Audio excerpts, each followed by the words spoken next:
Vous êtes en direct d'Amen Télévision. Nous sommes à Kinshasa. Bienvenue dans votre magazine de la semaine. C'est bien Carte sur table. Carte sur table d'aujourd'hui, nous allons nous intéresser justement sur l'actualité avec ces nominations de nouveaux mandataires. La question que nous devons nous poser, à quoi doit s'attendre la population congolaise? Aussi, nous allons parler de ces querelles qui englobent notre classe politique ces derniers temps. Sur ce plateau, ils sont déjà avec moi. Je commence avec ma droite, Ben Tchabola Chimanginda, à qui j'ai dit bonsoir. Bonsoir. Alors, Mike Gardigan, vous êtes porte-parole et CG du parti SCT, près du FCC. Bonsoir à vous. Bonsoir, Félix.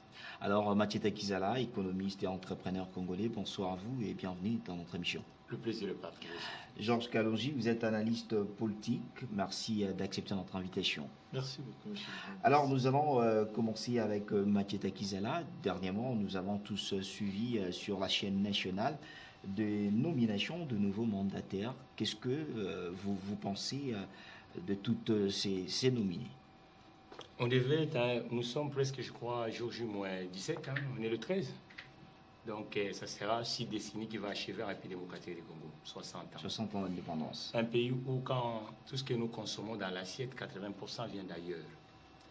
Sans classe moyenne, ni supérieure, ni inférieure, et uniquement une petite classe aisée de 4%, je crois même pas 4%, tout est popularisé. Exode rural, nos villes, nos villages, et puis grande chose. Mais pour redresser ce pays, ça doit venir du côté étatique. Et du côté étatique, ce sont des entreprises. Le management des entreprises est différent au management politique. Et même là où la science que nous estimons maîtriser aujourd'hui, ils arrivent à faire différence. Et il arrive aussi à un moment parce que nous sommes en pleine crise Covid-19. En pleine crise Covid-19, cette crise géopolitiquement parlant, ça devait être le moment où le Congo devait faire un rebond économiquement. Aujourd'hui, quand vous observez Kinshasa, il n'y a pas une banque congolaise qui se développe. Il y a vraiment un vrai problème pour qu'on finance l'économie congolaise. La plupart de nos entreprises aujourd'hui, il faut le refaire différemment. Une entreprise en difficulté économique, on le met à la tête de cette entreprise un homme aguerri, qui a un réseau, qui a une expertise managériale, par l'obtention de diplômes. C'est des choses différentes. C'est une fille qui a du vécu dans la gestion de l'entreprise. Alors, qu'est-ce que vous pensez? Et on doit le mettre. Donc aujourd'hui, je pense qu'on a toujours dit dans ce plateau, en disant qu'on doit être conscient de ce qui est en train de se passer en République démocratique du Congo. Pour que les autres puissent nous respecter, nous devons être un État avec un matelas, avec une production locale. Une production locale, ce sont des entreprises. Alors nous allons revenir avec vous, Georges Kalonji. Je pense que vous êtes toujours en train de contester quand on parle de nomination de mandataires un peu politisés, c'est comme politisé. Est-ce que vous pensez qu'avec ces nominations, il y a toujours la politisation qui est revenue sur terrain? Tout d'abord, je tiens à vous remercier de m'avoir invité sur votre chaîne de télévision pour partager avec les amis sur des questions aussi importantes. Et comme il s'agit de la question liée à la nomination des mandataires des entreprises publiques, il y a lieu de pouvoir dire un mot là-dessus parce que c'est ce que nous attendions.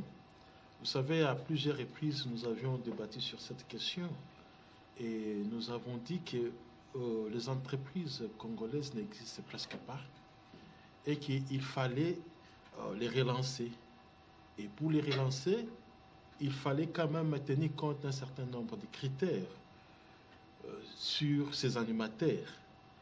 Et nous avons fustigé en son temps les comportements de certaines autorités qui, du reste, pouvaient prendre les frères, les sœurs pour les caser dans des entreprises et du coup, ces entreprises étaient tombées en faillite. Nous avons décrié ces comportements. Et nous avions estimé qu'il était important, si pas nécessaire, de pouvoir, n'est-ce pas, désigner des personnes capables et compétentes de pouvoir, n'est-ce pas, relancer ces entreprises-là. Mais quel est notre regret? C'est de pouvoir constater que ces entreprises qui n'existaient pas, presque en faillite, au lieu qu'on prenne des personnes qui ont de l'expertise, on recourt aux responsables des partis politiques. Qui ces responsables de ces partis politiques ont y à travailler plus d'une fois, ont y à gérer des ministères, et s'il faut faire un bilan sur les gestions dans ces ministères-là, ça laisse à désirer. Et ce sont les mêmes personnes qu'on retrouve aujourd'hui à la tête de ces différentes entreprises qui est presque en faillite. Et nous nous posons la question. Le fait de les avoir nommés, c'est pour encore chercher à faire tomber ces entreprises-là ou relancer ces entreprises. Nous allons répondre à cette question avec nous tous ici sur ce plateau. Ben Tiaboula, vous l'aviez appris, nomination de nouveaux mandataires. Qu'est-ce que vous pensez? Est-ce qu'on devait revenir avec de nouvelles têtes, ou bien justement nous devons utiliser ces politiciens qui sont à l'Assemblée nationale, ceux qui sont des sénateurs, pour revenir et commander les entreprises? On prend les mêmes et ça recommence. Moi, je suis venu ici un homme révolté. Et je me demande si c'était opportun que le président de la République, avec la situation que nous traversons, puisse prendre une telle mesure. Ça va servir à quoi? Ça signifie cette mesure ne pas tout à fait... Inopportun. Vraiment inopportun à mon égard, puisque une entreprise qui est, disons, un élément de la politique économique du pays. C'est comme une entité biologique. Ah oui. Elle naît quelque part, elle grandit, et pour la maintenir pendant très longtemps, il faut des principes de gestion rationnels.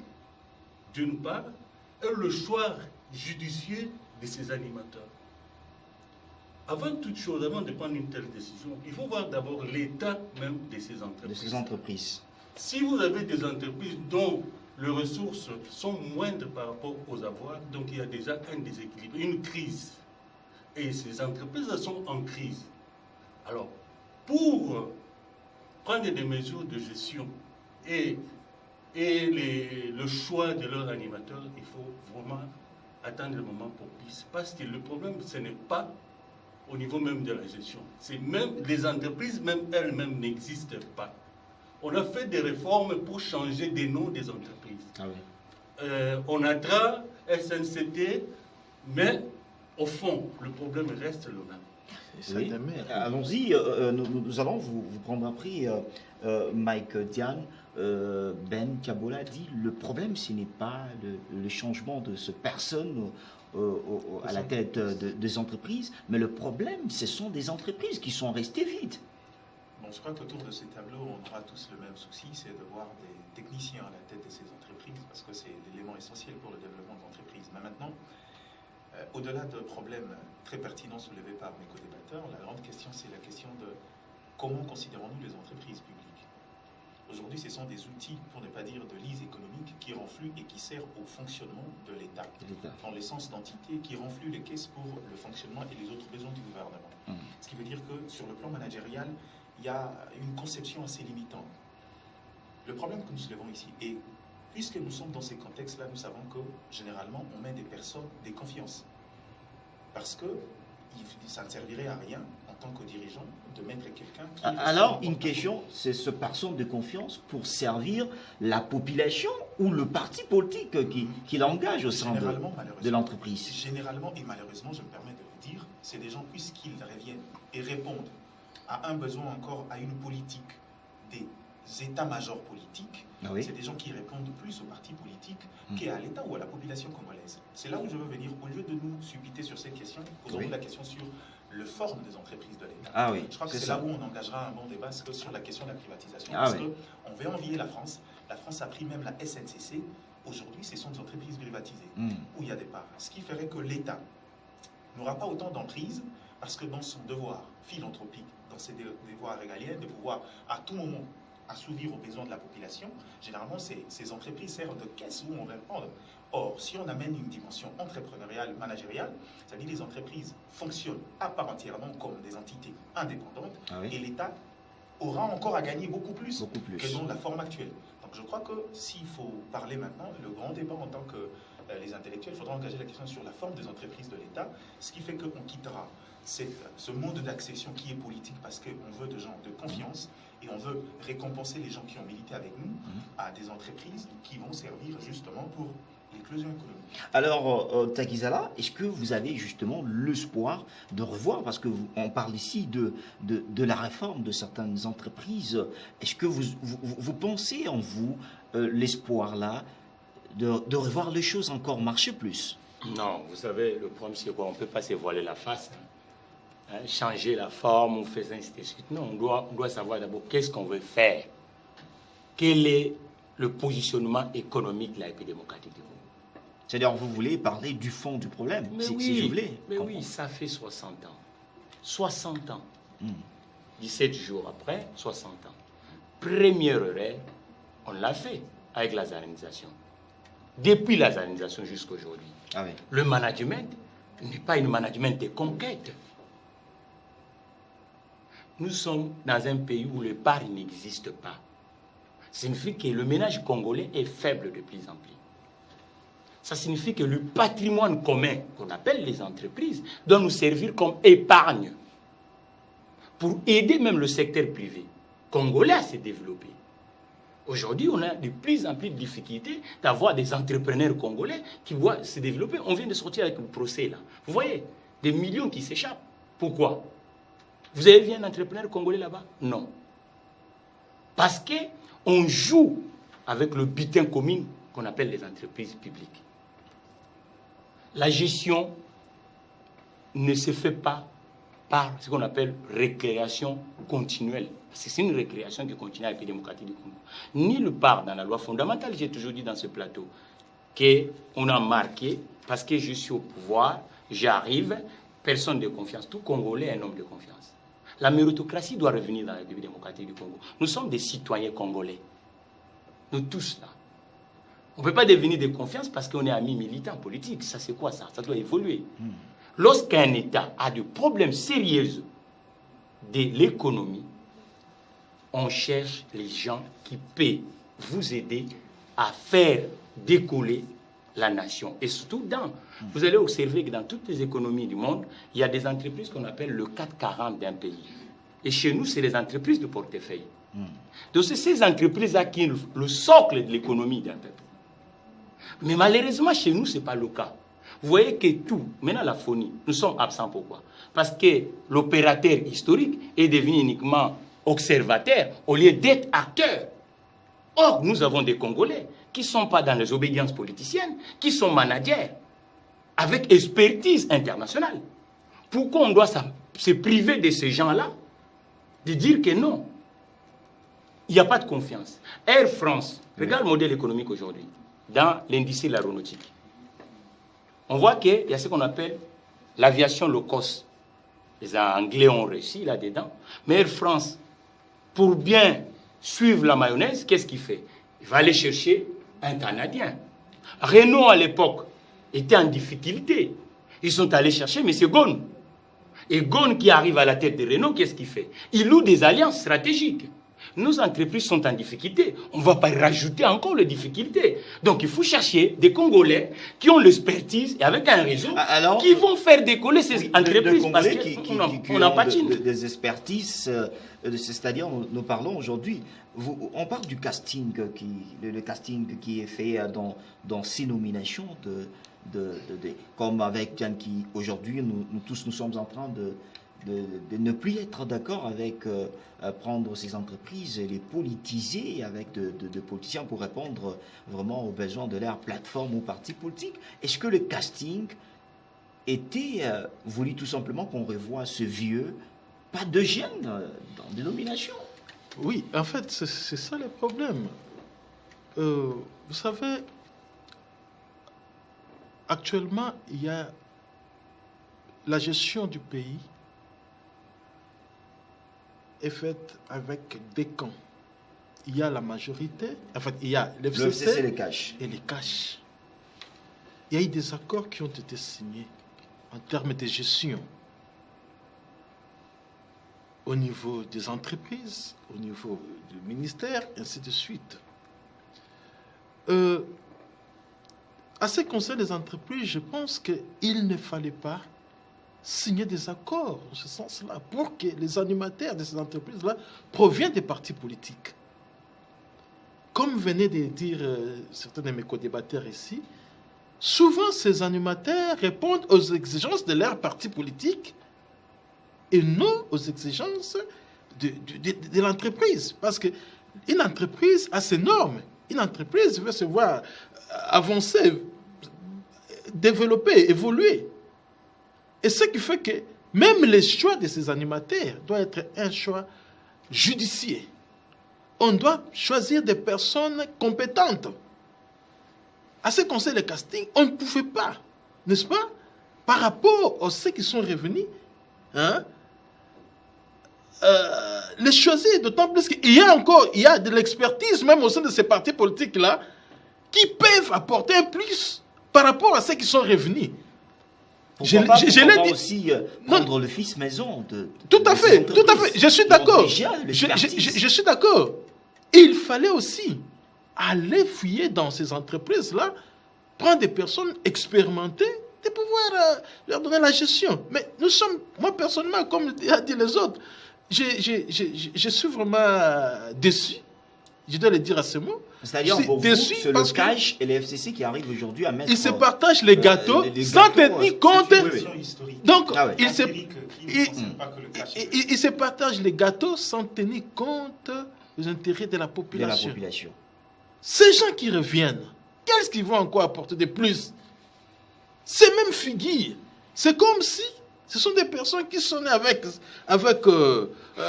cette étoile-là, d'être toujours soit ministre, DG, et après c'est la mort. Non, nous devons quand même faire la part des choses. Nous devons tenir compte aussi de la population. Avoir pitié de cette population. Ces entreprises, je prends l'exemple de l'ex-Onatra, il y a des grèves tous les jours. La ligne maritime congolaise, quasi inexistante.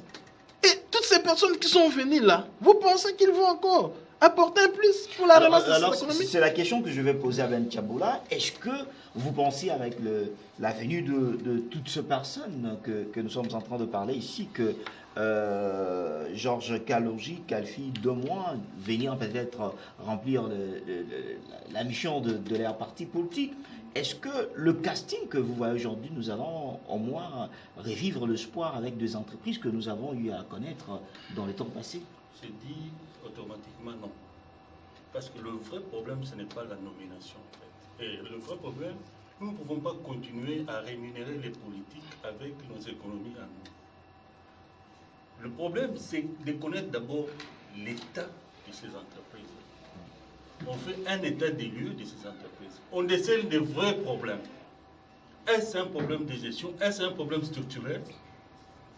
Après avoir décelé le problème, parce que nous sommes en crise, nous connaissons déjà l'état de ces entreprises-là. Il faut trouver d'abord des solutions à l'interne. Ah oui. Je prends l'exemple de Onatra, puisqu'il faut y aller, comme mon débatteur vient de le dire. Ah oui. Onatra, qui était dans le port, dans le chemin de fer et dans le voie fluviale. Il a perdu tous ces marchés-là. Il n'a plus de marché. Onatra n'a plus de marché. Il a un concurrent de taille à Matadi, qui est un privé, qui fait mieux que lui. Il n'a plus de locomotives ici. Le plus grand client de l'Onatra, c'était la GECAMI. La GECAMI n'existe plus. Il se débrouille avec quelques importateurs pour amener des conteneurs ici. Tous les bateaux de Onatra ne fonctionnent plus. Sont cloués, je ne sais pas cloués, c'est pour les avions, sont, je ne sais pas quoi, dans le fleuve là-bas. C'est-à-dire l'Onatra n'a même pas le marché. Mais on prend telle entreprise, on fait des réformes. On garde les mêmes personnes. Donc on garde le même personnel. La même personne, juste on garde le nombre des travailleurs, on les garde tels que. Oui. On garde le nombre de charges, donc les charges de l'entreprise, on les garde tels. Si on nomme un DG à l'Onatra aujourd'hui, l'entreprise doit le prendre en charge. Donc il doit acheter un véhicule, il doit l'équiper, il doit prendre ses enfants en charge. Donc les charges sont telles que. Mais on dit qu'on a fait des réformes. Mais comment cette entreprise va se relever si elle est toujours sur le poids des charges des personnes. Deux individus. Comment est-ce que donc il y a 80% d'inactifs à l'ONATRA, 20% qui travaillent pour les autres là. Mais chaque jour ils réclament leur salaire, même en restant à la maison. Le 30 ils viennent réclamer leur salaire. C'est-à-dire que l'entreprise doit avoir des ressources qui engloutissent, je peux dire, qui prennent en charge leur avoir. C'est-à-dire que de cette différence-là, il y a un fonds de roulement qui permet à l'entreprise de tourner. Alors, mais les entreprises n'ont pas de fonds de roulement. C'est ça le vrai problème. Ce ne sont pas les problèmes des animateurs. On se demande pourquoi on doit en arriver là. Maïgadi, aujourd'hui, nous avons observé, beaucoup se posent plusieurs questions au sein de partis politiques. Quel est le rôle de ces jeunes-là qui nous voyons tous les temps dans le parti politique? Parce que c'est comme ils sont importants dans le parti politique, mais quand il y a des nominations, on voit que des anciennes personnes, ou bien, c'est-à-dire ces jeunes ne sont pas compétents ou quoi? Je te rassure, Félix, je voyais cette question venir. Ne vous en faites pas. Ah oui, répondez. Parce que c'est l'indignation qu'on a tous eue, surtout sur les réseaux sociaux, les jeunes qui parlaient. Mais écoute, encore une fois, je veux dire, c'est une question d'écriture. Quel est le rôle que les jeunes jouent dans les partis politiques? Ça aussi, c'est une question. Mais ils sont là pour faire la publicité de leur leader. C'est ça le problème. Le rapport de force entre jeunes et ces vieux-là dans les partis politiques pose problème aujourd'hui. La plupart sont dans des ligues de jeunes. C'est-à-dire qu'ils sont considérés comme étant jeunes, même quand ils ont beaucoup de choses à offrir. C'est ça le problème. Ah oui. Je crois que s'il faut revenir sur cette question, une précision détail venait d'être donnée, c'est que le problème n'est pas dans le choix. Même si techniquement, je peux revenir sur la question de pourquoi ces modes d'accession aux entreprises publiques. Qu'on vienne d'un parti politique, qu'on vienne d'ailleurs, la question c'est la compétence. La compétence. Ah oui. Mais maintenant, est-ce qu'on ne connaît pas le problème des entreprises? J'ai dit si, l'État congolais connaît. D'ailleurs, il y a eu le projet Copyrep, dont le vrai patron c'est l'actuel Premier ministre. Il connaît parfaitement sur sa table, il a le problème en entièreté des différentes entreprises. Ah oui. Mais là où je parlais de la question de la forme, en tout cas, mon co-débatteur à côté a soulevé des éléments très essentiels. Quand on est dans une république où il n'y a pas d'épargne, ce qui veut dire qu'il est difficile de pouvoir soutenir l'investissement local. Ça, c'est une certitude. Les banques commerciales qui viennent de l'extérieur imposent beaucoup de conditionnalités parce que le gage, c'est justement cette capacité d'épargne qu'on a pour pouvoir se garantir que la personne à qui on donne de l'argent pourra rembourser. C'est là où on a déjà le problème. Quand on parle de la plupart des entreprises, sinon toutes, sont des entreprises de portefeuille, comme venait de le dire. Ça veut dire que ce sont des caisses de résonance de l'État congolais. Et aujourd'hui, l'État congolais dépense plus dans son fonctionnement et n'a pas de capital productif pour aller dans le projet de développement. Ah oui. C'est ça le plus grand problème. D'où la meilleure des choses à faire. Puisque l'État a une mission philanthropique de pouvoir assurer et aider la population, il faut réformer, il faut donner une autre forme aux entreprises qui vont fonctionner comme des corporats, comme des entités à part entière et que l'État va... Vous ne voyez pas que ça sera une lourde charge pour le politicien, arriver à réformer quelque chose qui existait, parce qu'on a eu beaucoup de sociétés qui sont tombées il y a 2 années et 2 années. Justement, vous parlez d'un problème, on a cité des exemples ici, des réseaux des entreprises. Pourquoi les autres États ne se gênent pas quand ils se rendent compte que l'État, qui est le principal et l'essentiel bailleur de fonds d'une entreprise, n'est plus en mesure de pouvoir en assurer. Il cède. On a cité autant d'exemples là-bas par mon co-débatteur. Il y a des entreprises auxquelles on ne peut pas céder au privé. Donc, qui entrent dans la... Oui, il y a certaines entreprises. On laisse, vous allez arriver, on laisse. Il y a des entreprises, on ne peut pas céder. Oui, bien sûr. On parlera des sociétés de transport. D'ailleurs, il y a certaines entreprises, on a libéralisé dans la question des CD, dans le secteur des télécommunications. Des libéralisations, une question de managériale. Cela ne veut pas dire que totalement on cède. L'État continue à garder sa main, mais essaye d'ouvrir la porte à des gens aux capitaux qui peuvent apporter un plus. À quoi ça sert de garder une entreprise? Mais pourquoi on fait... Quand on n'est pas en mesure d'assurer le fonctionnement et la croissance... Mike Diane, pourquoi vous voulez qu'on puisse se réformer? Mais pourquoi on fait toujours recours aux étrangers au lieu de s'intéresser à ceux qui ont l'expertise ici? Moi, je suis celui de ceux qui pensent que mettre un étranger qui a de l'expertise à la tête de la SNEL et autres n'est pas un problème. Mais alors, néanmoins, il y a un problème de gestion aussi. De gestion avec ces étrangers. Quel problème de gestion? Parce que nous voyons aujourd'hui avec le procès 100 jours. Non, mais est-ce que vous parlez, quand vous parlez du procès des 100 jours, vous voulez parler de qui est Jamal? C'est une entreprise privée qui est venue en tant que prestataire. Ne confondons pas ici, on parle des entreprises de l'État. Ah oui. On est dans les entreprises de l'État, on n'est pas dans les questions. Ça, c'est une entreprise, c'est un privé qui a eu un marché dans le contexte que les gens déplorent, c'est autre chose. On parle ici de la question des entreprises de l'État. Cher ami, tant que la plupart, sinon toutes les entreprises de l'État sont des entreprises de portefeuille qui servent des béquilles, et on est dans un pouvoir où nous connaissons tous le manque de respect, le manque de tact dans la gestion de la chose publique, c'est qu'on puisera dans ces entreprises pour continuer à financer le fonctionnement de l'État. En quelque sorte, on manque de capital productif pour cette expansion vers justement le développement de l'investissement. Alors, répondez. Qu'on ait des banques, qu'on ait des entreprises, de sociétés de Congolais. Alors, répondez à ma question sur la jeunesse. On ne voit pas. Je vous ai dit la question de la jeunesse. Moi, j'ai toujours été partagé parce que la notion de la jeunesse, il y a le côté âge, comme on dit. Si je dois me référer sur la charte de l'Union africaine, à 55 ans, on est encore jeune. On parle de quoi finalement? C'est là où c'est ce qui rend ambigu l'ensemble de ces débats sur la question de la jeunesse. Si on parlait de la question de la jeunesse, les gens disent que la jeunesse a toujours été absente. Léon Kengwa Dondo a pris ses fonctions à l'État congolais. Il avait quel âge? Moins 30 ans. L'ensemble des gens qui ont dirigé le pays depuis 1960, ils étaient jeunes. Mais pourquoi eux ont réussi à le faire comme ça et que les gens qui se retrouvent dans cette catégorie d'âge aujourd'hui se contentent à être des valets des politiques? Il y a combien de partis politiques dirigés par un jeune de 30 ans? J'en connais un. J'en connais deux plutôt, je dirais. Paneco de Bernard Kayumba et notre parti de notre ami Médard Kankolongo. Dans cette mosaïque politique, dis-moi, parce qu'on sait que c'est la politique, quoi qu'on dise ici, c'est une question de partage, c'est une question de pouvoir, il faut qu'il y ait un rapport. Alors, que doit faire? Il faut qu'il y ait un rapport de force. Que doit faire maintenant? En quelque sorte, sorte, c'est vrai.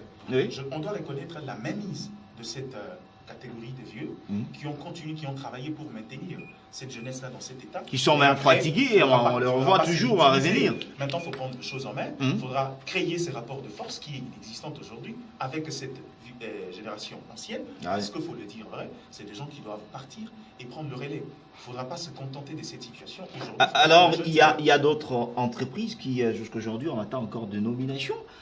Qu'est-ce que, que ce soit le président de la République avec cette coalition qu'on a parlé FCC cache, est-ce qu'on devait penser aussi à la jeunesse ou bien nous devons revenir avec le même tête? Quelqu'un qui est député national, provincial, sénateur. Je voulais d'abord préciser à mon frère Diane qu'on ne vend pas quelque chose qui ne marche pas. Ça fait 60 ans, mon frère. Pourquoi on ne peut pas associer les autres Congolais qui ont l'expertise? S'ils vont ailleurs, on leur donne des entreprises. Ils gèrent. Pensez-vous qu'il n'y a pas des Congolais qui ont l'expertise de gérer des boîtes? Non. Nous sommes bredouilles. Nous sommes bredouilles aujourd'hui. On a un État sans stratégie économique. Même dans le marché domestique. La conquête ne se fait pas. Il ne suffit pas de mettre quelqu'un. Mais quelle vision a-t-il à la personne? Parce qu'avant, je vous dis... À ce stade, on se contredit pas. Non, c'est ce que je vous dis. Quelle vision a-t-il? Qu'est-ce qu'elle a déjà fait? Est-ce que cet individu, c'est un chef d'entreprise? Parce qu'à la tête d'une entreprise, c'est comme dans une église. Le chef d'église, on l'appelle quoi? Le pasteur, non? Il apprend pour devenir pasteur. Donc aujourd'hui, le problème de la République démocratique du Congo, pourquoi la colonisation a laissé des boîtes qui étaient florissantes, mais dès qu'on a accédé à l'autonomie congolaise, le boîte, ça s'effondre. Parce que, comme vous avez dit, l'élément majeur, c'est quoi? Dans les obédiences politiciennes, à Kinshasa, c'est croire que, parce que mon ami copain, qui est en face, et c'est lui qui va me servir. Mais non. Or, l'entreprise, ce n'est pas l'associative. L'entreprise, c'est pour gagner. C'est pour avancer. Aujourd'hui, il n'y a pas une boîte. Nous sommes en économie de marché. Toutes les entreprises sont représentées en bourse. Pourquoi nous ne sommes pas représentés? Il y a un problème de management. Un problème de compétitivité. Donc, il y a un problème de management. D'abord, à la tête de ces entreprises, il ne suffit pas de mettre... Écoutez, s'il vous plaît, il n'y en a pas tant. Il n'y en a pas tant, mon frère. Il n'y en a pas tant. S'il vous plaît, je suis... S'il vous plaît. Je suis un chef d'entreprise, cher Diane. Je sais de quoi je parle. S'il vous plaît.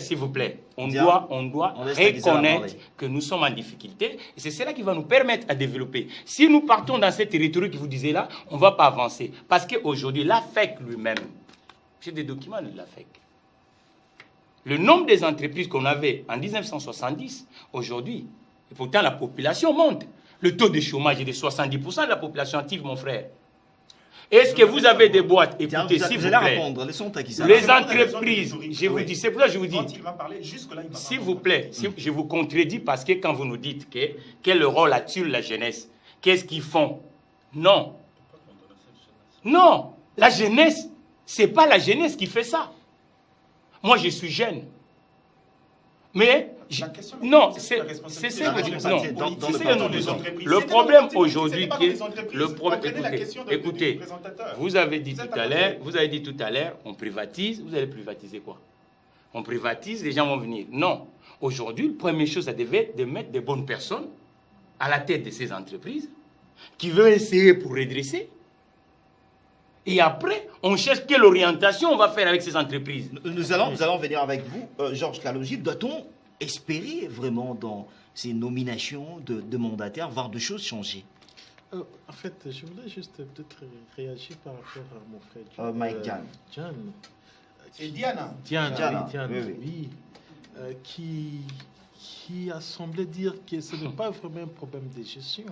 Non, c'est parce que je dis non. Je pense que n'importe quelle entreprise, pour qu'elle avance, il faut qu'il y ait un bon manager. Il faut un manager. Et c'est ce manager-là, je pense, ce manager-là qui va imposer une vision pour faire avancer l'entreprise. Mais qu'est-ce que nous avons vu? Et qu'est-ce que nous continuons à voir sur les entreprises publiques de l'État? On a cité quelques entreprises. Nous avons dit que ce sont des entreprises qui sont en faillite. Comment une entreprise qui est gérée par un manager puisse tomber en faillite? C'est que c'est un mauvais gestionnaire. Un bon management. Donc, maintenant là, on choisit des dirigeants des partis politiques pour gérer des entreprises publiques de l'État qui n'ont aucune expérience dans ce domaine. Vous pensez que cette entreprise-là va avancer? Même vous mettez des milliards. Bukanga Alonso, Daipen, n'est-ce pas? Ces entreprises existaient, mais c'est tombé en faillite comment? C'est parce que à la tête de ces entreprises, il y a eu des mauvais gestionnaires. Il y a même Transco. Oui, Transco. Il n'y a même pas longtemps. Transco, donc, 510, c'est une question fondamentale. Non, c'est pas question. Toutes ces personnes qui ont été nommées, nous les connaissons tous. Ils ont géré des ministères. Qu'est-ce qu'ils ont fait avec ces ministères? Est-ce qu'il n'y a pas l'expertise dans ces entreprises? Au nom des alliances politiques, on veut sacrifier des entreprises publiques de l'État pour satisfaire quelques individus. Ce n'est pas correct. Ce n'est pas correct. Et vous allez voir comment la population va décrier la gestion de ces entreprises. Même les agents, vous allez voir. Donc, je pense qu'il fallait tout d'abord chercher à prendre, il fallait prendre beaucoup de temps, procéder même par un concours, un test, et recruter des personnes compétentes CV. Sur base de leur CV. Qu'au nom des alliances, tel parce que son visage me plaît, tel parce qu'il a telle position politique. Non. Je pense qu'il faut que les chefs de l'État puissent, avec les entreprises restantes, qu'on puisse quand même revoir certaines choses. Je pense que nous allons répondre à la même question pour entamer notre deuxième sujet. Ben Kaboula, est-ce que nous devons mettre l'espoir dans la gestion qui va commencer avec le nouveau mandataire? Il n'y a pas assez d'espoir à attendre de cette nomination. Mais avant que j'y arrive, je voulais revenir sur mon frère Diane. Diane, il y a un problème de la jeunesse, c'est vrai. Il ne faut pas condamner cette jeunesse comme si elle ne fait rien. Nous sommes là. On ne nous a jamais sollicité pour quoi que ce soit. Nous sommes de ces partis politiques-là.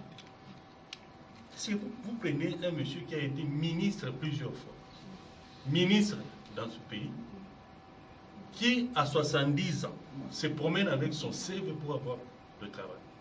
Et ce sont ceux-là qu'on nomme. je pose la question à celui-là. Puis il s'agit des Mendes. Ces petits frères vont faire quoi? Qui ont étudié, ils vont faire quoi? Ces enfants qui ont étudié, il a pu supporter leurs études. Il a fait de ce qu'ils sont aujourd'hui. Il ne s'agit pas seulement de Mendes, il y a José Makila. J'ai donné un exemple seulement, ils sont nombreux. Pensez à cette jeunesse-là, ne serait-ce à leur niveau, pensez à cette jeunesse-là. Restez dans votre bureau, réfléchissez sur l'avenir de cette jeunesse-là. Ils ne sont pas incompétents. Ils sont là, ils ont de l'expertise. Il faut qu'on puisse se remettre en question soi-même d'abord. Qu'est-ce que Mendes va faire dans une entreprise? Qu'est-ce qu'il peut faire? Est-ce qu'il en a l'expertise dans le domaine qu'on a mis là? Il ne faut pas qu'on rémunère les politiciens en sacrifiant le peuple congolais. Non, on en a assez comme ça. Mais allons, parlons des entreprises. Moi, je ne veux pas parler du problème de la gestion. Je sais qu'il y a des Congolais compétents qui peuvent gérer des pays, des entreprises de l'État.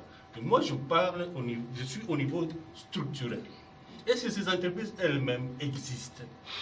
Je ne sais pas. Je veux donner un exemple. C'est-à-dire quoi? Toi, tu as eu de l'argent à un moment donné, tu te décides d'investir. Tu achètes 4 maisons et tu n'as plus rien. Ces maisons-là s'amortissent, ils doivent être soutenus. Tu as une entreprise, tu n'as pas le fonds de roulement. C'est-à-dire que dans le ressources, tu n'as plus rien, tu n'as que les avoirs. Comment est-ce que tu vas générer les bénéfices? Comment est-ce que tu vas générer les recettes? Puisque tu ne tournes pas, il y a un problème de la structure même de l'entreprise. Et les structures des entreprises de portefeuille de l'État posent problème dans ce sens. Mais comment on peut arriver à choisir d'abord les animateurs sans trouver des solutions à l'interne de ces entreprises? C'est-à-dire, pour vous, le problème, c'est l'interne de... Oui, c'est à l'interne. Pourquoi ces entreprises-là elles-mêmes, par le choix des managers, est-ce que les entreprises elles-mêmes ne peuvent pas mettre un processus à l'interne pour choisir leur... maison. Quelqu'un qui a été, par exemple, un chef de bureau, il devient chef de division, il devient directeur. Mais écoutez, on ne peut pas choisir parmi ces gens-là pour gérer ces entreprises. Alors, pourquoi on doit nommer des politiciens à la tête des entreprises? C'est la question qu'on se pose. Mike Gardi, on pose la question très bénéfique. Pourquoi on doit toujours nommer de politiciens? Parce que au sein de ces sociétés, nous trouvons de fils maison qui sont là.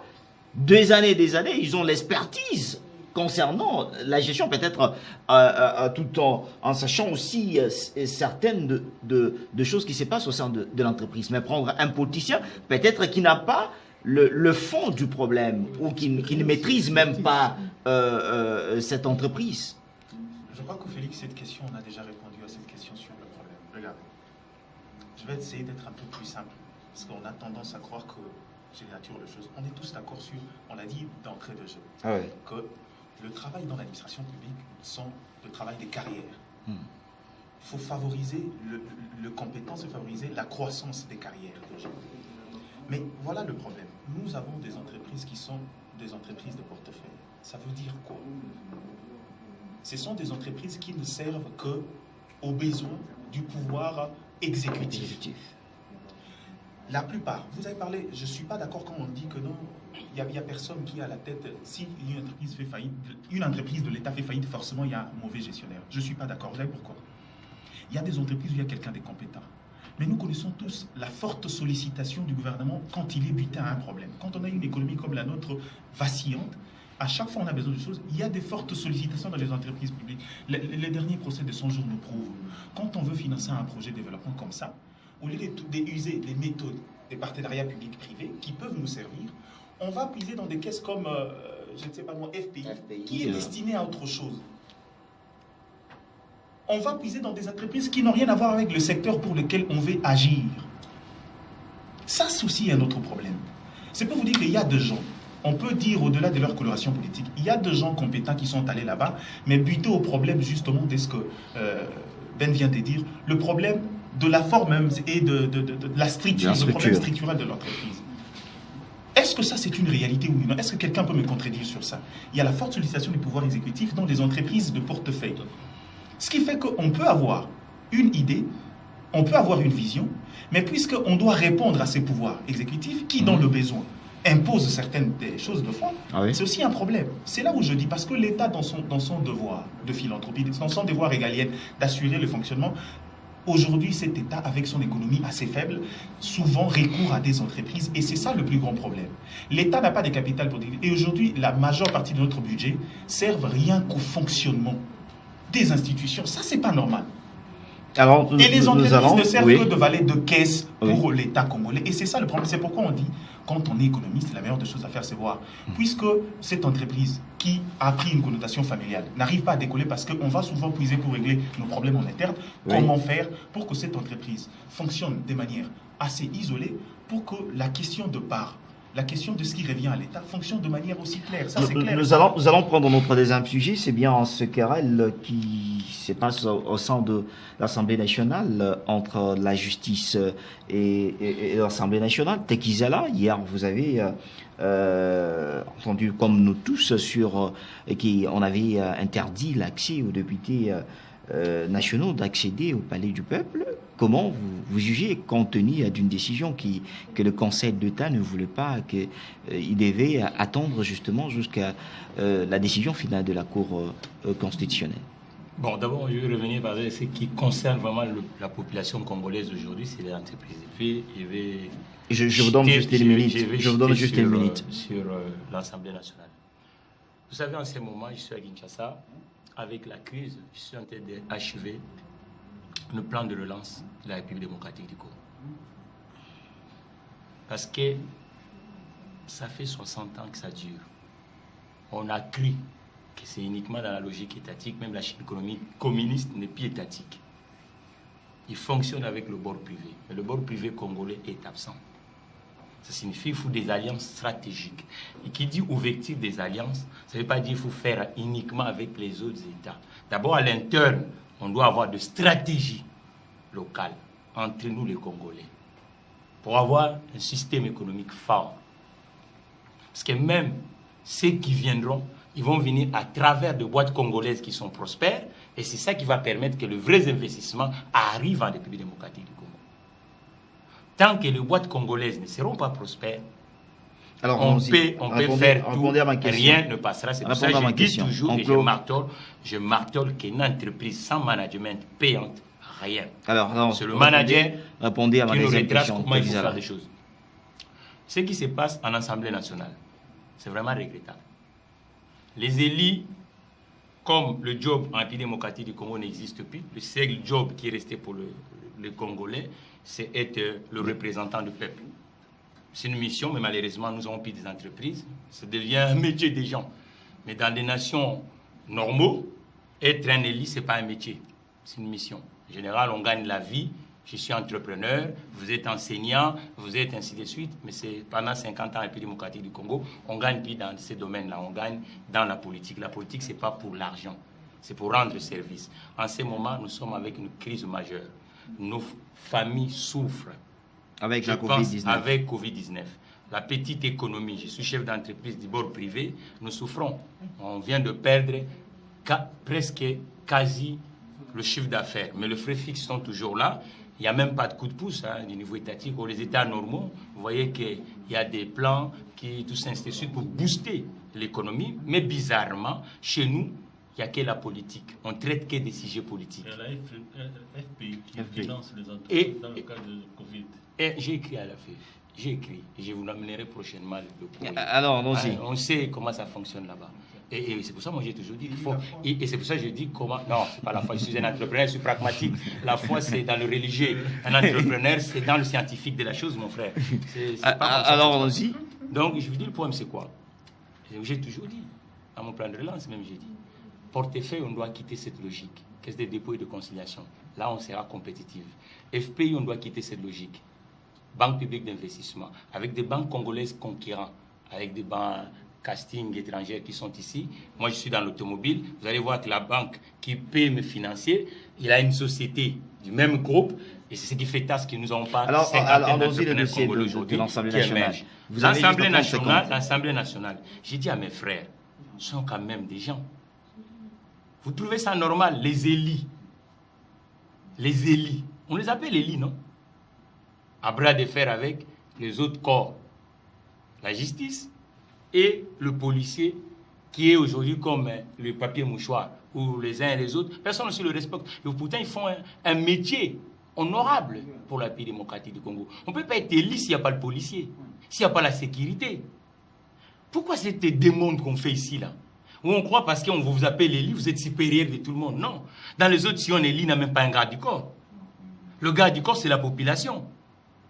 Pourquoi on crée un monde comme si le Congo est tout seul dans l'univers? Alors, soyons réalistes. Kalogi, descendons un peu tout bas. Soyons réalistes. Avec tout ce qui se passe à l'Assemblée nationale, entre la justice et aussi l'Assemblée nationale, à qui la faute appartient, à qui, avec tout ce que nous sommes en train de voir? Est-ce qu'on n'arrive pas à respecter le règlement d'ordre intérieur de l'Assemblée nationale, ou bien on n'arrive pas à respecter la Constitution?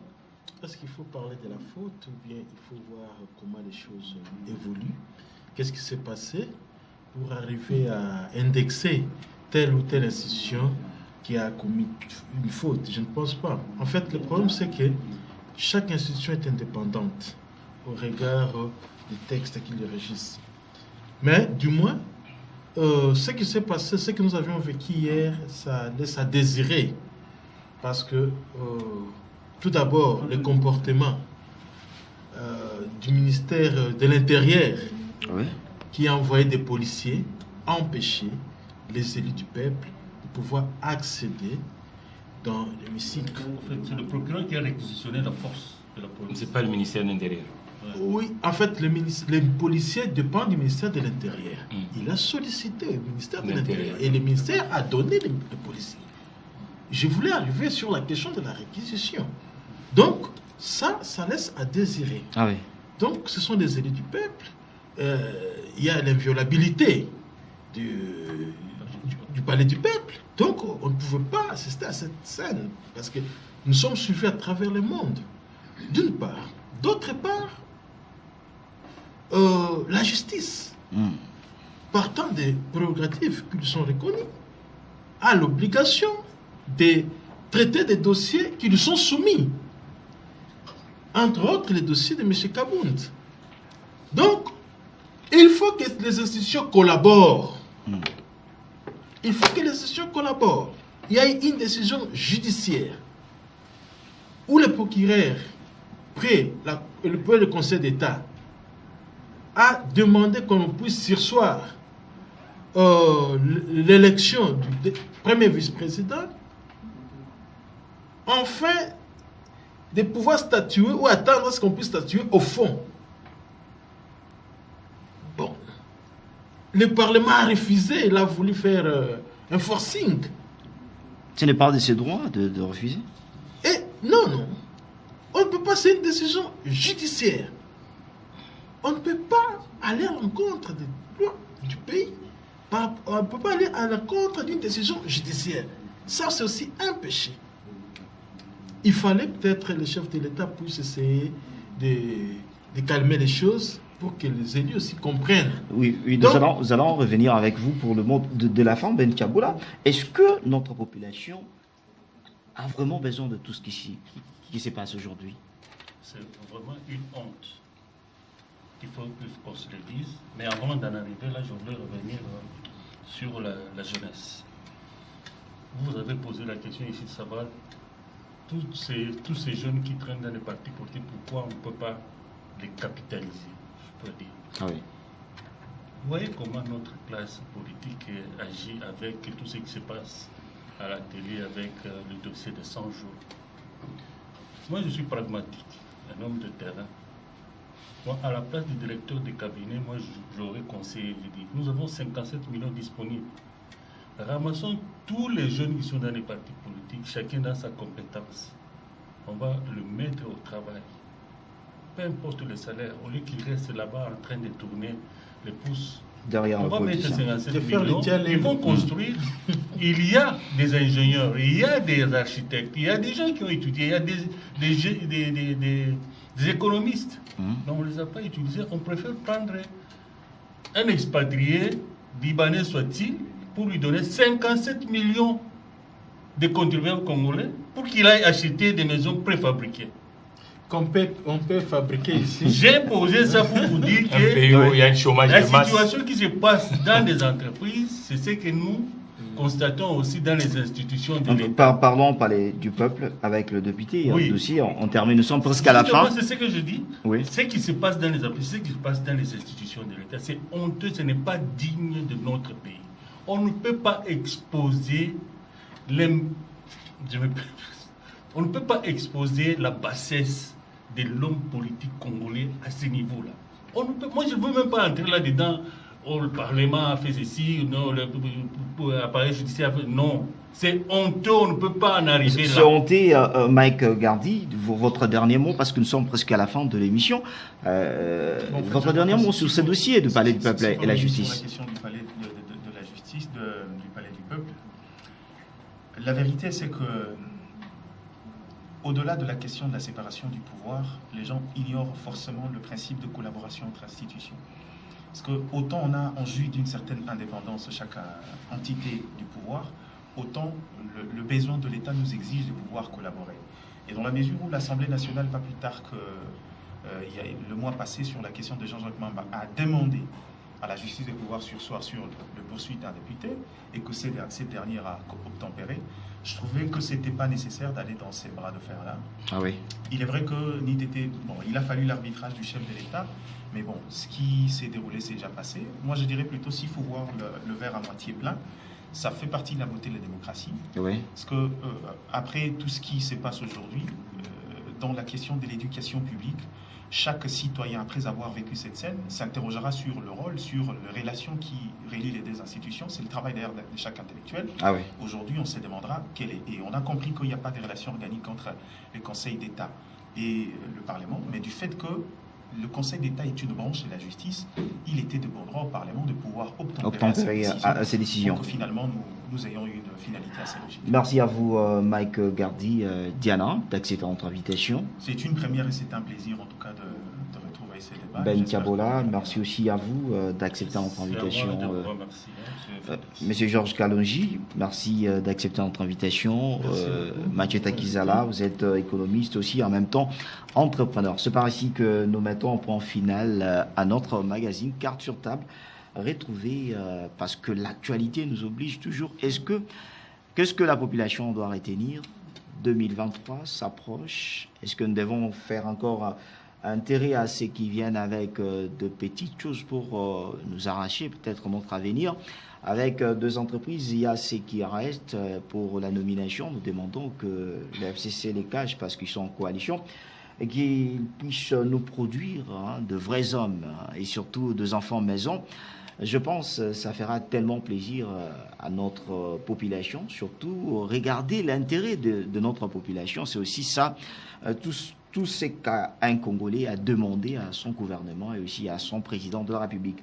C'est ainsi que nous mettons un point final et au prochain numéro.